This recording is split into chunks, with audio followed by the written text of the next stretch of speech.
Hi everyone, so it's Rich here from The Hawk, the start of our Hampshire Legend series, and I'm sure if you look up Hampshire Legend in the dictionary, you will see at least one picture of the man who's joined us this morning, former Hampshire captain, one county man, IPL pioneer, England international. Dimitri Mascarenhas joins us from Melbourne. How are you, Dimmy? Yeah, thanks, Rich. Thanks for having me on. Yeah, I'm good. Yeah, very good. A little bit down after last night's shenanigans with England and Argentina, but other than that, yeah, going good down here. Excellent. And yeah, you were as a captain, Dimmy. You always took the positive route. Were you tearing your beard out with England's approach? Yeah, I tell you what, I learned I learned pretty much my captaincy from the great Shane Warne, and everyone knows what he was about. Always positive, go for the kill, never give up, keep going, um, take them down while they're down, don't stop, nails in the coffin, all those, all the cliches. And it was frustrating. I'm not a massive football fan, but I love watching the big games and I love watching England. And yeah, it was pretty frustrating to watch. They just sat back and didn't go forward, and there was just defense, defense, defense. And when you're playing against the best player in the world, it's gonna be pretty hard to stop. It's a shame the ghost of Warren didn't give Thomas a little tap on the shoulder after about 70 minutes and have a word. But there we go. Dimmy, you were born in England, two Sri Lankan parents, but you grew up in Australia. How on earth did you end up at Hampshire? Yeah, it's a pretty long story. Yeah, as you say, I was born in England. We moved to Melbourne when I was 18 months old. Um, and then we moved to Perth when I was 13. So pretty much all my junior cricket was played in Perth, Western Australia. Played under 17s and under 19s for WA, captaining both sides as well. And then we had an overseas player coach, Paul Terry, who was a Hampshire person. He'd played at Perth Cricket Club a couple of years, and then he came to Melville. My dad was the president at the time, and he got him over to Melville. And it was my last year of school, and we'd become close family friends. And he's just like, "What are you doing next year?" I'm like, "Nothing." Like I wasn't going to uni or anything. And he's like, "Well, why don't you come and have a season of cricket in Hampshire? I'll sort you out with the club, and I'll see if I can get you a few second team games." That was pretty much the line. And I went over, lived with him for the first month, and just went to training at Hampshire. Played in the twos, played for Bournemouth that year in the Premier League, and yeah, the rest is history. Made my debut that year and signed a contract at the end of that season as well. So it was a bit of a whirlwind. So I owe a hell of a lot to Paul Terry. Um, and yeah, I mean, playing for Bournemouth as well. I mean, did you have a British passport so you could come over and play immediately anyway? Yeah, that was it. Yeah, so because I was born there, I had a British passport straight away, and yeah, it was all pretty easy to travel. I think the only thing that could have put a handbrake on it a little bit is if I'd played for Australia under 19s, but thankfully I never got selected. So yeah, What I was it? miss. I mean, that's a daunting prospect, isn't it? As a 17-year-old coming over to England for Yeah, you probably didn't remember look, that much about your upbringing, I did you? was. Yeah, no, I do. Yeah, I mean, at the time, I always, I just thought of myself as a West Australian. That was it. I was playing for WA played in the under 16s carnivals, and then played 17s 2 years in a row, then under 19s 2 years in a row. Missed out on the under 19 Australian team. I had a decent, good carnival my first year under 19s when I was bottom age, and then an average one the second year, so I wasn't expecting anything. And then just the opportunity to come over and have a season like as any young kid does in Australia or England, vice versa, going the opposite way. And as it happened, yeah, I don't know. It's a bit surreal how it all happened. I ended up living with Liam Botham for 5 months, and we became really close friends. And he made his debut the week before I made my debut, and then we played together for a couple of games before at the end of the season. So it was a pretty special time. Yeah, I remember his debut actually. He took a fifer, didn't he, at Yeah, he Northlands Road? did. Yeah, he Um, took five for on his debut, and then the next week was it? I know his was at Portsmouth. okay. His was at Pompey, and then my debut was at Northlands Road the next week against Glamorgan, and I got six for. So it was yeah, it was cool. We had a bit of a laugh about that in our flat, so it was good.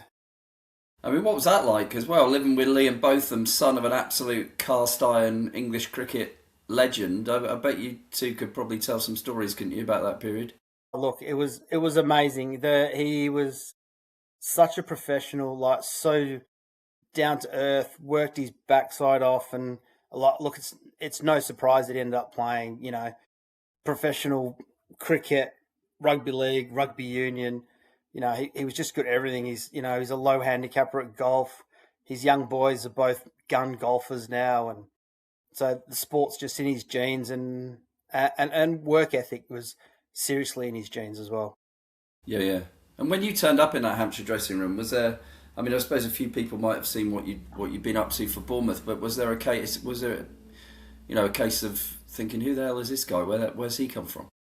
Yeah, it was funny because when I came over, I remember Paul was saying had told everyone that I was like a batting all rounder because that's pretty much what I was because I wasn't the fastest, and so I started at they gave me opportunities Hampshire seconds at 4 and 5, and my first three innings for Hampshire were all naught in the seconds, and then so I slowly started moving down the order, which is fine. It just sometimes it just takes a while to find your feet, and I didn't really like the cold. Well, I don't really like the cold at all, and it was bloody freezing, and I was just like, oh my god, what is going on here? This is way too cold for me. But yeah, sometimes it takes a little while, and luckily it only took months in my case because my bowling was pretty good. I knew I wasn't the fastest bowler, so I knew I just had to land it, on I should say a 10 pence piece. I was going to say 50-cent piece. I've been here too long. Yeah, so I just, I couldn't The miss. peas were quite big then as well. Yeah, they are. They're a bit bigger. Yeah. Yeah, so I just knew I could miss, and I say lucky. I worked hard, and I was actually bowling really well, and towards the end of that season, I was actually batting really well at 7 and 8. And whenever there was an opportunity to go up to 4 to get on with it, they would always put me up in the twos. This is, and I loved it, and I ended up getting a few runs, getting a few 50s and 70s and what have you, and yeah, when the opportunity arose at the end of the season, Hampshire weren't the best back then in terms of results, especially in the 4-day stuff. We had a few injuries, and yeah, I got an opportunity, and yeah, never looked back. Pretty lucky to get 9 wickets in my first game, and then 8 wickets in my second game. So it was pretty special. Yeah, I mean, results in Red Bull cricket weren't great back then, but there was still a lot of great players in that dressing room. You think of the likes of Robin Smith. Paul Terry, was he still playing then? So Paul, I didn't actually get the opportunity to play with him. So obviously I played with him in my club team in Perth. But in 1996, he retired in 96, and I made in the middle of the year, and then I made my debut. It was maybe end of August. Okay. That year, yeah. Giles White and director of cricket, he was in the team. Yeah, he was playing. Yeah, Giles White. So I played with Giles White, Jason Laney, Will Kendall, and obviously the great Robin Smith, who was just an absolute pleasure to play with. Just an awesome player. I remember my debut. He actually got 100 against Glamorgan, and he just made it look easy. Otis Gibson was bowling thunderbolts, and I remember going out there facing my first ball, bowled me a bounce, and I was like, "Whoa, this is a bit too quick for me." Yeah. English cricket was very different back then, wasn't it? I guess was it the Sunday League still around? Yeah, Sunday League. Played the Sunday League. The old NatWest Trophy was still going, wasn't it, in 96? Yeah, NatWest, 60 overs. I think it still was then. Yeah. I mean, we talk a Yeah. lot about crowded schedule now, but it was crazy back then, wasn't it? Yeah, especially because there was 16 first class games back then as well, and then you had the 60 over comp, the Sunday League, and then the 50 over comp as well, Benson and Hedges. So there was a lot going on, but it's just what you did. You just got on with it, and you played, and you just kept playing week after week, training, playing. It was yeah, it was so much fun. How much driving did you do back then, Dimmy, or were you a Yeah, a passenger for lot, someone? a lot. Yeah. Yeah, mainly as a passenger, which was good. So Who was someone your would always chauffeur? drive. Oh, we always mix it around, so everyone got to spend some time with other people. But yeah, in the early days, like I didn't play. Obviously, I only played the 2 games at the end of the season in '96, and then '97. I reckon I played the first 5 or 6 games of the season, and then didn't play again. But '98 was pretty much my breakthrough year, and yeah, myself and Alex Morris, we pretty much Okay. traveled together that whole year. Yeah. I mean, the amount of travelling. I talked to players in the 70s who would talk about, driving up to Yorkshire at 9, leaving Northlands Road at 9 at night, arriving at Leeds, playing a Sunday league game at Leeds, driving back down to Southampton on the Monday to continue a county championship game. No one batted an eyelid. No one, no one moaned. But the miracle is, I think, that not more cricketers had crashes, and Yeah, it's funny you say that because I remember like being in the dressing room and you get to the end of the game and literally as soon as the game finished, if you're an away game, the only thing anyone was ever thinking about was right, quick in the shower, pack your gear, bang, get off. We want to get on the road because the guys want to get home to their wife and kids, especially the older guys. And it's just like, oh, there's no time to debrief or just relax and have a beer. Now, pretty much every team has a coach. So you just jump on the coach, sit back and relax, have a beer if you want, have a Coke, play cards, watch movies, you know, do whatever. So it's so much. It might put an extra half an hour, couple of hours onto some of the trips, but at least you get to relax and, just enjoy it. You can have meetings on the bus and talk about the game with everyone. So it's a much better system now. what about coaches back then? Was there, now we've got batting coach, bowling coach, director of cricket, head coach. What was the setup like back then? Yeah, no. Well, when I was there, we literally just had Malcolm Marshall was coach, and that Not was bad. it. Tim Tremlett was, I'm guessing, director of cricket in that stage, or coach of the second 11, or he was always around coaching. Pretty much, he might have been coach of the second 11. Yeah, brilliant. He always both of them used to just bowl in the nets all the time, and they were both still fantastic bowlers, even at that stage when they'd finished their careers. But yeah, I mean, pretty much just one coach. you must have been pinching yourself at times when Robin Smith's batted in the net before you, then you go in and Malcolm Marshall's marking out his run up, and you're this Yeah, wide-eyed kid from WA thinking, how the hell did this happen? I know that was a pretty surreal moment, like meeting Malcolm Marshall, because as a kid, I loved the West Indies as well. Like they were my favourite team, and just watching like Viv's my favourite player of all time, and then rocking up and meeting Malcolm Marshall and seeing how like short he was as well. I was just like completely in awe of this guy's just unbelievable. Everyone says whoever faced him is like he was the best. He was Yeah, the yeah. best, just as fast as anyone else, but had better skills than anyone else. So it was, yeah, it was surreal. And I guess you came through at a really interesting time. I mean, if you think of 1999, I think that was when England lost to New Zealand at the Oval. They were booed on the balcony. England were the worst team in the world. I think we ranked ninth out of 9.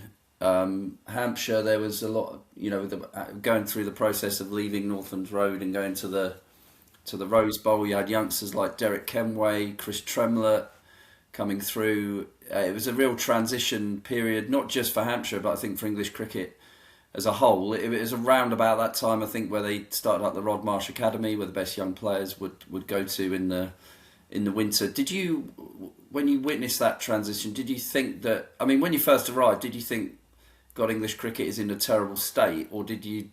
And then these stages were necessary to make us more competitive again, or did you think that English cricket was in a fairly good place?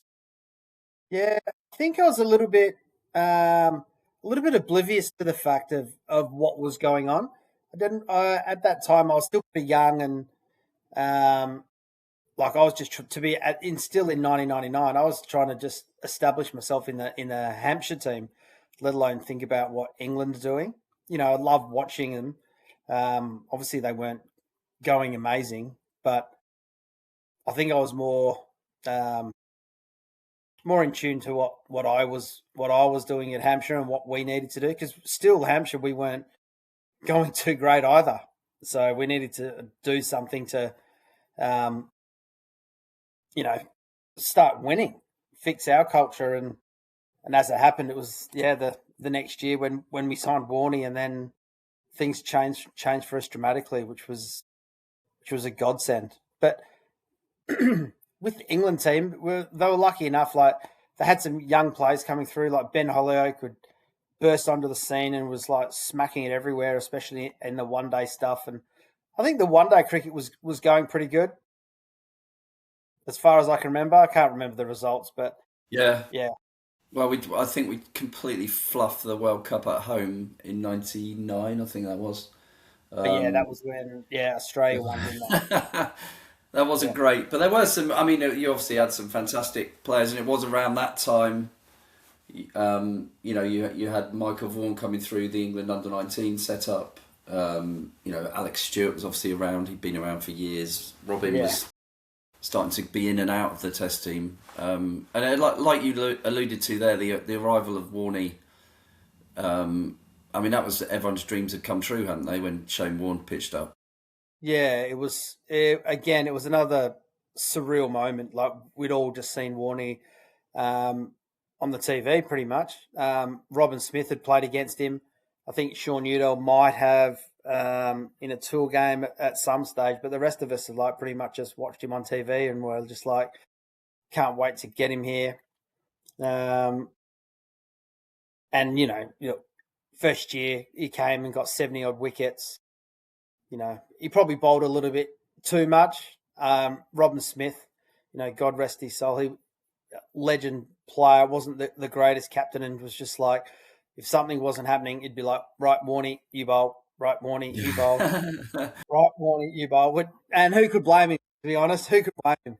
You got the Yeah. greatest bowler in the world standing there at first slip. Why wouldn't you want to get him on? Um, Um, what did he bring to the team, Dimmy? I mean, he was the consummate. I mean, he liked a good time, didn't he? Obviously, everyone knows that, but he was the consummate professional. He didn't suffer fools gladly, did he?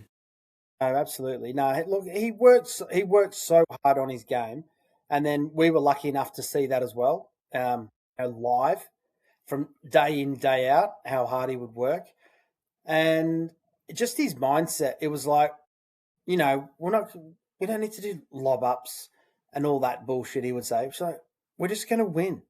We're going to risk losing to win. Simple as that. We've got the team to do it. Once he obviously got to know everyone's like, right, yep, we can do this. We can set a team 275 instead of 350 on the last day. Why can't we? Let's just go for it. Who cares if we lose? If we lose, we lose. It doesn't matter. We're actually trying to win. So that was a real game changer for us. Everyone was like, yeah, this is good. And then everyone would always say, oh, easy to say when you got Warnie like bowling him out on the last day. But at the end of the day, he can't do it on his own.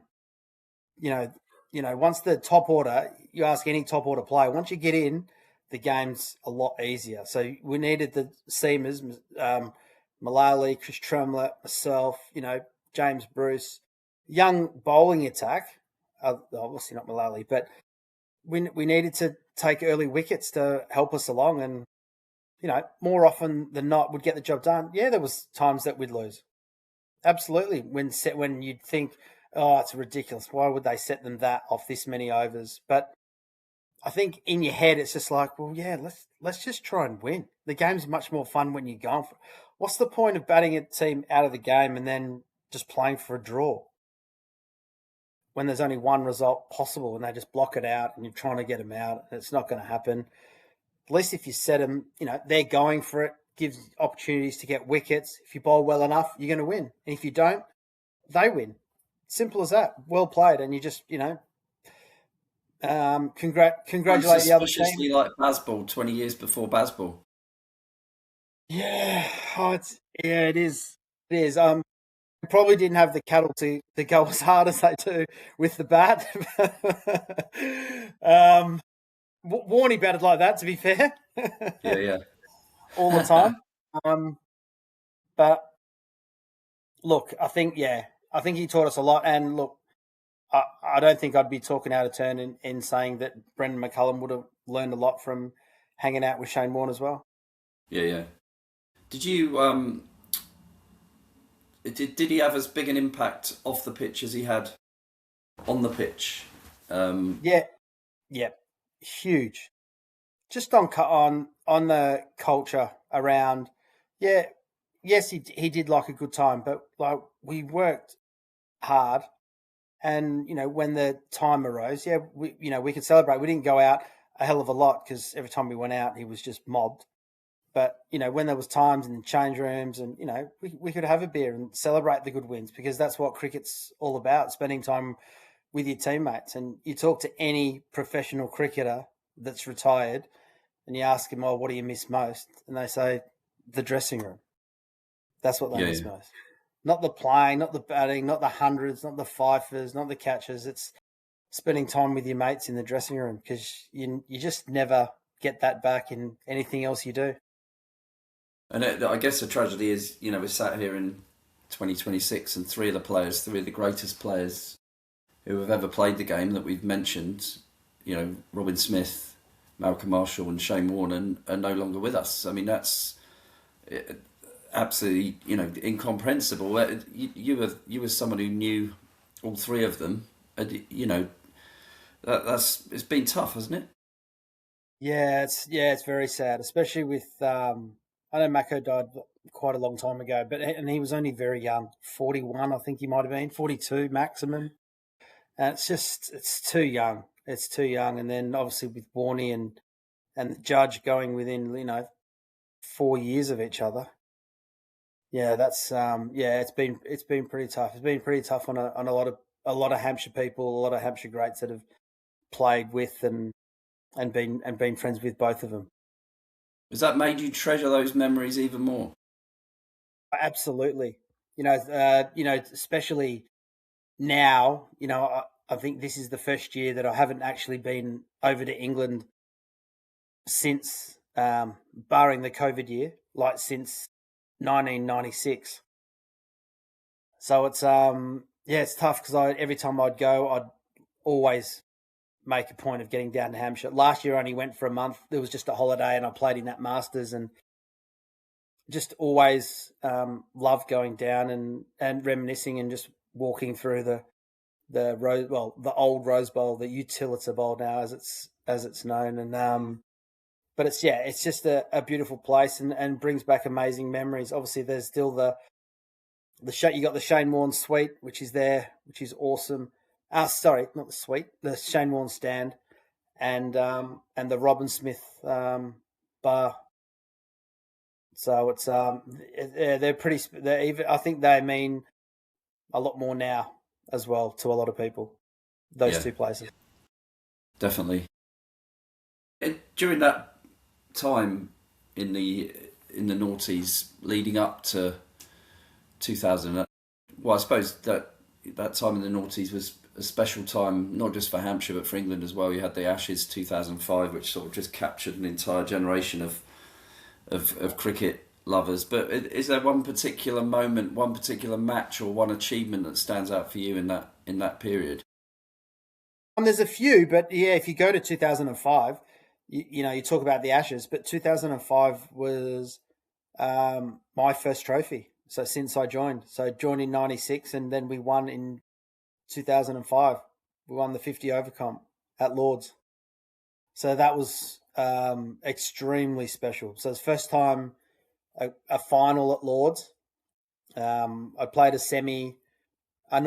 quarter final at Lords against Middlesex that we won. But like a final at Lords with all those people, it was, everyone who had played international cricket at the time would be saying, this is as close you'll get to a crowd, and none of us had experienced that before. And, they were right.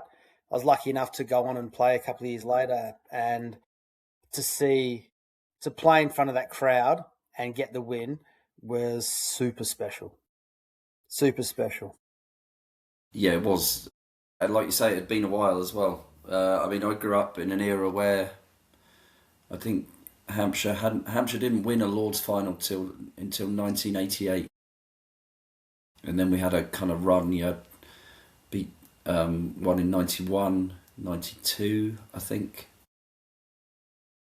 So and all those Lord's finals were, really, really special occasions. I think it's really sad now that, there's no flagship white ball. Well, you've got the Blast, obviously, but there's no flagship 50 or 40 over competition. And there's so many cricketers that are denied the opportunity to play at Lords in a major final, because they're the kind of days that stay with you, aren't they? It is a shame, because Lords is, it's one of the best. It's the most iconic ground in the world, and doesn't matter what county you're playing for. When you play in a final, it just fills up.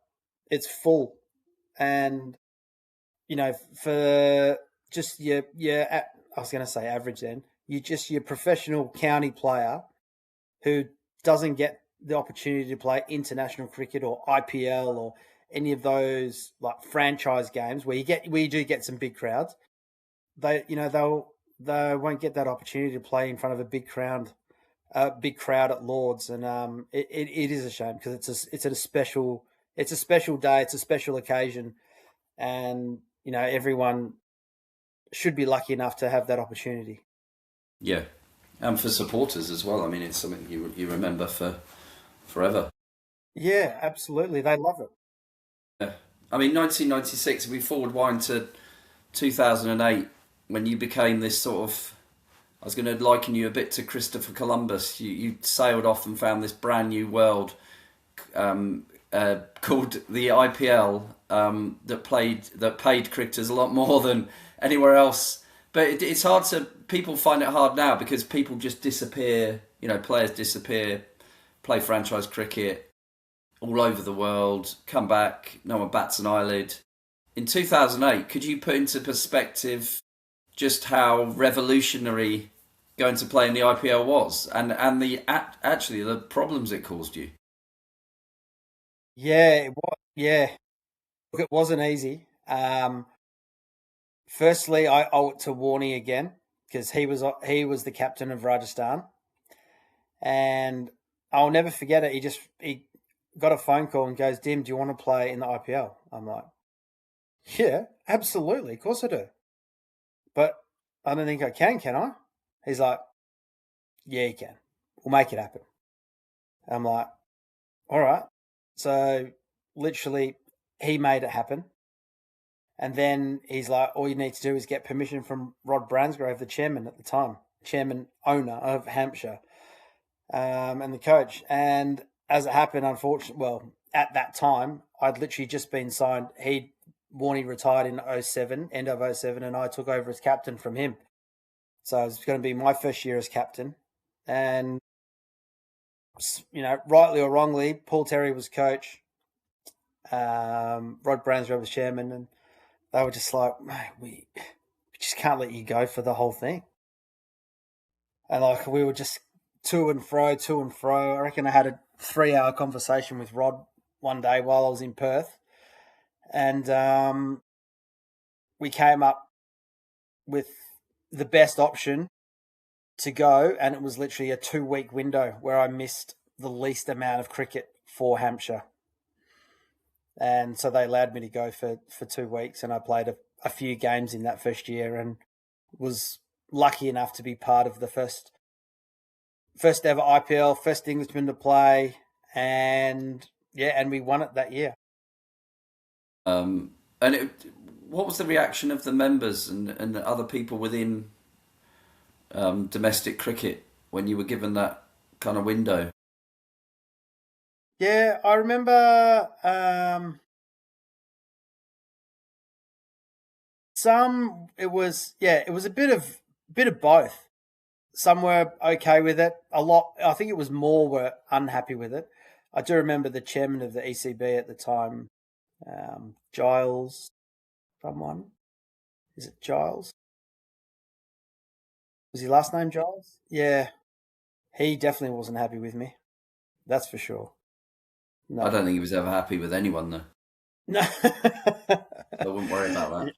no. Yeah, he definitely wasn't happy. But yeah, I think no one really knew what to expect, and everyone. I remember everyone watched it. All the boys, all of us. We'd always whenever there was an opportunity to watch when we weren't playing, we'd be watching it and be like, all the stars, overseas stars playing with all the Indian stars. It was brilliant to watch. What was it like to play him? What was it like when you got off the plane? Oh, it was amazing. It was it being at Rajasthan, especially. Obviously, Warnie was there. Just the crowds outside the hotel, just waiting for a glimpse of Warnie, was just you just can't read about it. It's hard to explain that you think that it wasn't just tens or twenties or hundreds. There was thousands of people literally just waiting outside the hotel just to see him and wave at him and scream at him. So there wasn't a game going on. I just wanted to see him. So I think that's to me that was just like this is a full on eye opener, and this is how he lives his life. And those Indian stars, how they live their life, it's just amazing. It's just another world. Yeah, it was eye opening, and it was very very special to be involved. I was lucky enough to I got the opportunity to play with some of the best players in the world and play against some of the best players in the world on some of the toughest in some of the toughest conditions in the world as well. So it really tested your game, and not only in game but in training.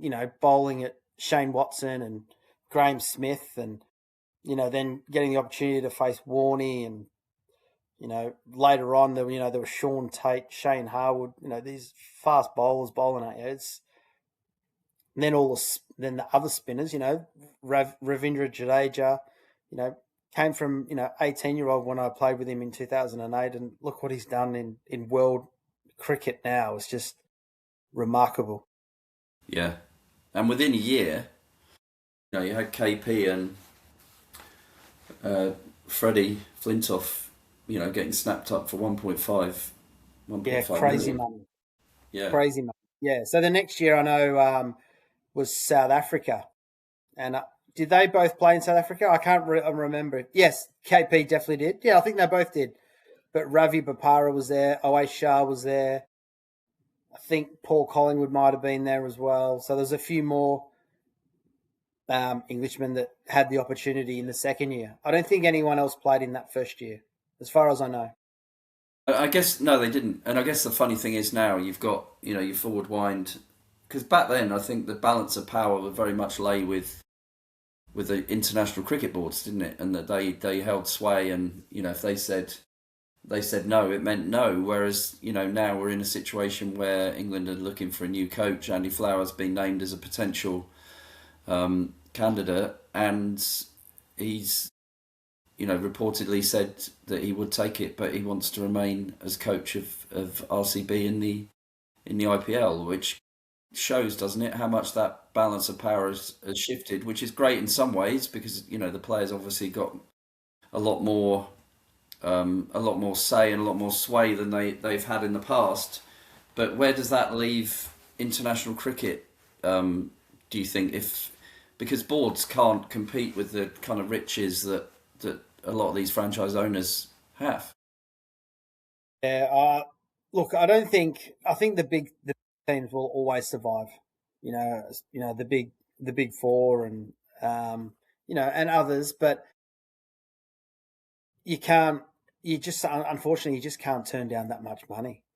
because it just sets you up for life. And look, Andy Flower, he's, you know, very experienced coach. And even at this stage of his career, he's just like, I don't want to give up what I'm doing at RCB for the eight weeks. If England want me as well, brilliant. But if they don't, that's okay as well. But I'm sure there's other coaches that would desperately want that role and would be able to do an amazing role in helping England, prepare for the Ashes and next year, because it's going to be a big one. Yeah. Well, do you feel lucky that you came into county cricket at the time that you did? It is in many ways, I guess, a more innocent time, or would you like to have come into county cricket now with the opportunity of proving yourself in the Blast, or and then earning a fortune playing franchise cricket? Yeah, that would obviously be nice, but it's hard. I came in when I came in, and the most important thing back then was trying to win the championship. That was the number one. That was always number one. Then it was then the others. So I don't know whether that's completely changed now. It's been 30 years now since my debut, so it's been a long time. But yeah, it's hard to say. But we always wanted to play, always wanted to win that championship. That was probably one of my biggest regrets. Well, it's been so many years. I think it's 73. So yeah, 53. that we couldn't do it. I think the closest we got was 04 or 05. I can't remember which year it was now, but we finished second to Notts. Notts won it, I remember, by like 2 points. So, we had our opportunities. Yeah, there's been a few close run things. Do you think, Hampshire are now owned by GMR. Private investment would have been unthinkable even when you retired, actually. It would have, Yeah, pretty much. What's your view on where county cricket is headed under largely foreign ownership? Yeah, it's a tough. I don't think foreign ownership are going to care as much about county cricket as your typical English person. It's just as simple as that. At the end of the day, they're just going to look at the balance sheet and go, "Where's all the money coming from?" Right, that's what we want to do. Blast, 100, whatever it is. That's where the money's coming in. So I think they're going to put more emphasis on that. But I could be proven wrong. I don't know. I hope they do keep putting it into county cricket, because it's a special game, and it should be there for years to come, and people should enjoy winning it, because it's an amazing, it's called first class cricket for a reason. It's first class. It's hard work, and you need it, and it helps you build your foundations for all the other games. There's not too many out there. I think it's changing a little bit. There's not too many superstars of T20 that haven't actually forged a first class career first. There's examples now where you've had players like Will Smead, who signed a white ball only deal, but has been playing quite a lot of county championship cricket. You kind of need those basics, don't you? Because those basics provide the foundation regardless of what format you're playing in. Yeah, absolutely. I know there are exceptions to the rule. I'm sure there's a few West Indian boys that I don't know how much first class cricket that they would have played, but like Pollard and Andre Russell, these types of guys who are still superstars. And I know obviously Tim David from Australia, who's an amazing T20 and white ball cricketer, playing lots for Australia. He hasn't played. I don't think he's played any first class cricket. And would you like to come back and work at Hampshire one day? Yeah, I'd love to. Yeah, I'd love to. Yep. Yeah, I'm always in contact with Giles White, and I have been with Rod for a long time. We're still close friends, and if the opportunity arose, I would love to. I have applied a few times, but not been successful. But yeah, we'll just have to wait and see. And it just funny. I think the first game of the Big Bash is being played in Chennai Yeah, I saw this that. year.